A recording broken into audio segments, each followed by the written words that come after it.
আমাৰ 2014 চনতো লোকসভা নিৰ্বাচন যেতিয়া অনুষ্ঠিত হৈছিল সেই সময়ত অসমত কংগ্ৰেছ চৰকাৰ আছিল। বহু প্ৰত্যাহ্বান আছিল আৰু সেইবাৰ ভাৰতীয় জনতা পাৰ্টিয়ে এককভাৱে নিৰ্বাচনত প্ৰতিনিধিত্ব কৰিছিল আৰু সেই নিৰ্বাচনত অসমৰ বৰাক ব্ৰহ্মপুত্ৰ পাহাৰ ভৈয়ামৰ ৰাইজে মিলিত প্ৰচেষ্টাৰে ভাৰতীয় জনতা পাৰ্টিক ৭৬খন আসন উপহাৰ দিছে। এইকাৰণে আমি ৰাইজৰ ওচৰত চিৰকৃতজ্ঞ আৰু আমি সেই নিৰ্বাচনত 69 এছেম্বলি ছেগমেণ্টত আমি প্ৰথম স্থান পাইছিলোঁ, 30টা এছেম্বলি ছেগমেণ্টত দ্বিতীয় স্থান পাইছিলোঁ। যাই কি নহওক, পৰৱৰ্তী সময়ত যিটো নিৰ্বাচন আমাৰ তেতিয়া চৰকাৰ আছিল, এই অভাজনে তেতিয়া মুখ্যমন্ত্ৰী আছিল আৰু আমি তেতিয়া মিত্ৰজোঁটৰ তৰফৰ পৰা আমি প্ৰতিনিধিত্ব কৰিছিলোঁ আৰু আমি সেইবাৰ আমি 9খনকৈ আসন পাবলৈ সক্ষম হ'লোঁ।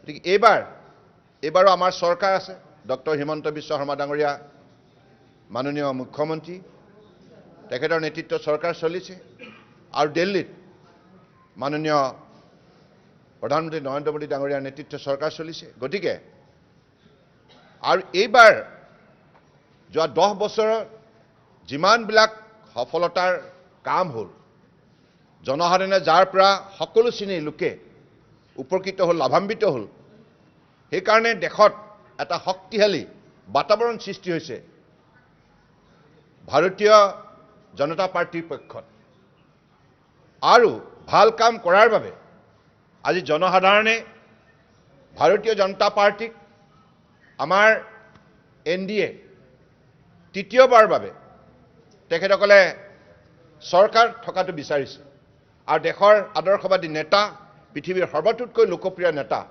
প্ৰধানমন্ত্ৰী নৰেন্দ্ৰ মোদী ডাঙৰীয়াক তৃতীয়বাৰৰ বাবে দেশৰ বিকাশ যাত্ৰাক তীব্ৰ ৰূপ দিবৰ বাবে তেখেতসকলে প্ৰধানমন্ত্ৰী হিচাপে বিচাৰিছে। গতিকে এই কথাটো ইতিমধ্যে স্পষ্ট হৈ গৈছে আৰু কেৱল ৰাইজে নিৰ্বাচনৰ দিনটোলৈ বহু আশাৰে বাট চাই আছে। গতিকে অসমতো মই ভাবোঁ যে এইবাৰ উল্লেখযোগ্য সফলতা অৰ্জন কৰিবলৈ আমি সক্ষম হ'ম। আমাৰ লক্ষ্য হৈছে 12+। পূৰ্বতে আমি 9খন পাইছিলোঁ, এইবাৰ কিন্তু 12খনলৈকে বৃদ্ধি হোৱাৰ শক্তিশালী সম্ভাৱনা আছে। গতিকে অসমৰ প্ৰতিটো সমষ্টিৰ ৰাইজে মত বিনিময় কৰোঁতে ইতিমধ্যে তেখেতসকলে উমান দিছে যে তেখেতসকলে বিচাৰে বিজেপি চৰকাৰ থকাটো। বিজেপি নেতৃত্বাধীন NDA চৰকাৰ থাকিলে সকলো শ্ৰেণীৰ লোকে সন্মান সহকাৰে জীৱন সজাব পাৰিব আৰু সকলোৱে মৰ্যাদা সহকাৰে নিজৰ আৰ্থিক সবলতা বৃদ্ধি কৰিব পাৰিব, সামাজিক ন্যায় পাব, সামাজিক সুৰক্ষা পাব। গতিকে মই ভাবোঁ যে সকলো শ্ৰেণীৰ ৰাইজৰ বাবে আন্তৰিকতাৰে সমদৃষ্টি ৰাখি কাম কৰাৰ বাবে আজি ভাৰত বিশ্বৰ অন্যতম শক্তিশালী ৰাষ্ট্ৰ হিচাপে পৰিগণিত হৈছে। নৰেন্দ্ৰ মোদী ডাঙৰীয়াৰ নেতৃত্বত আজি ভাৰতবৰ্ষই বিশ্বৰ 5ম সৰ্ববৃহৎ অৰ্থনীতি হিচাপে স্বীকৃতি বুটলিবলৈ সক্ষম হৈছে আৰু তেখেতৰ নেতৃত্বতে অহা 5 বছৰত এইখন ভাৰতবৰ্ষ বিশ্বৰ 3য় সৰ্ববৃহৎ অৰ্থনীতি হিচাপে স্বীকৃতি বুটলিবলৈ সক্ষম হ'ব। কাৰণ ইতিমধ্যে ইয়াৰ লক্ষণ স্পষ্ট হৈছে। কাৰণ সকলো ক্ষেত্ৰতে আজি ভাৰতবৰ্ষৰ 140 কোটি জনগণ এই চৰকাৰৰ কাৰ্যকালত যিমান ধৰণে সুৰক্ষিত হৈছে, সুবিধা তেখেতসকলে লাভ কৰিবলৈ সক্ষম হৈছে, সামাজিক সুৰক্ষা পাইছে, সামাজিক ন্যায় পাইছে, সেইবাবে জনসাধাৰণৰ এই চৰকাৰৰ ওপৰত অগাধ বিশ্বাস আছে। বিশেষকৈ মাননীয় প্ৰধানমন্ত্ৰী নৰেন্দ্ৰ মোদী ডাঙৰীয়াৰ ওপৰত আস্থা আৰু বিশ্বাস তেখেতসকলে ৰাখিছে আৰু সেইকাৰণে আগন্তুক চৰকাৰ বিজেপি নেতৃত্বাধীন NDA চৰকাৰেই হ'ব। মইতো ৰাইজৰ ওপৰত নিৰ্ভৰশীল।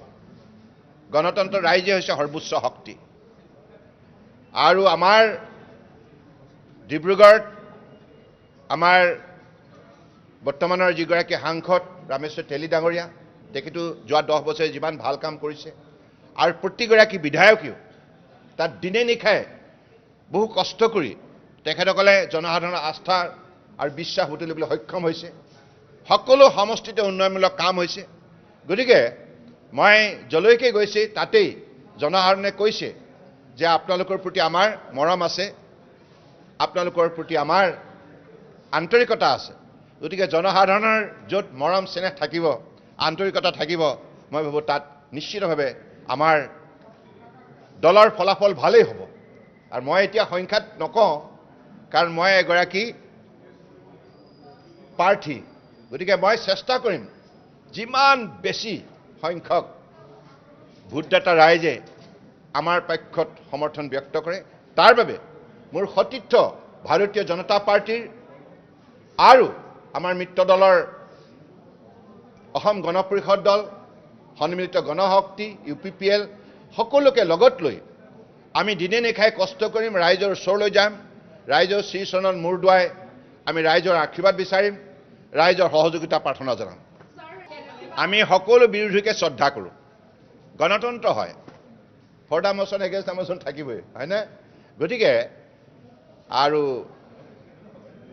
নিশ্চিতভাৱে গণতন্ত্ৰৰ ভেটি শক্তিশালী কৰাৰ শাসক বিৰোধী সকলোৰে সমদায়িত্ব আছে। গণতন্ত্ৰৰ ভেটিত মূল্যবোধ প্ৰতিষ্ঠা কৰা সকলোৰে সমদায়িত্ব আৰু কৰ্তব্য আছে। শুনক এটা কথা, নিৰ্বাচনী যুঁজত আমি সকলোকে, আমাৰ বিৰোধী যিমান পক্ষত থিয় হয় সকলোকে আমি সন্মান সহকাৰে গণ্য কৰোঁ।